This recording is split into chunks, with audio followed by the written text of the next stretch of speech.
Assessment is a continuous, ongoing process for improvement, evaluation, and it's based on your own internal criteria. How do you get better at this, that, and the other thing?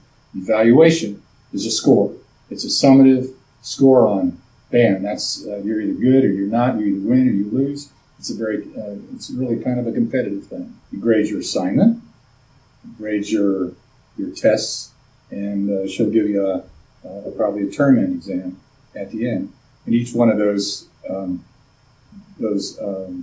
evaluation instruments has a score associated with it, and that score is telling the teacher how well you're mastering the material up to that point.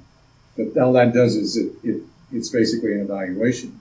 But the assessment then looks at every aspect of the teaching and learning process. The teacher will ask for comments, send out surveys, and ask the students, do you like this? Do you like that? Are you learning this? And we'll try different techniques and see which ones work and which don't, whether something is done online effectively or done in the classroom effectively, trying all these techniques and looking at every aspect of the teaching and learning process. And then, as that information is gathered, I might even have a peer come in and say, here's how you can do better at your teaching. We use all of that information to improve. We'll take action based on those findings, and then the cycle goes on. We'll set the criteria. Here's what I'm trying to accomplish. Then we'll check and see how well those things are being accomplished by looking at it systematically. And then we'll go to the next step and say, well, how can I get better at this? What things do I need to change? And then take those actions. And then the cycle just keeps going on. That's how our faculty assess their programs and their classes. If you get better teaching and learning, then you have a better chance of success. And we want students to succeed. So students will benefit from improved teaching, improved learning, and from processes that work based on a true assessment rather than just guesswork. Now, there are two ways that teaching and learning gets better. One is by knowing what best practices are and following them. And the other, though, is through an assessment process. But the whole goal is so that you, the student, can be more successful.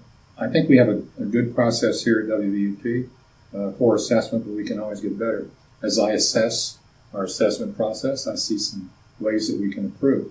I think we can be more specific about what we're expecting of our students. Now, every one of our programs, every one of our majors, for example, should have a description of what students should be able to do upon graduation. What does that student look like?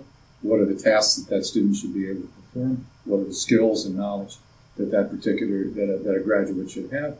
And then we should have ways of assessing how well that's going. And we're getting feedback from employers. We're getting feedback from students.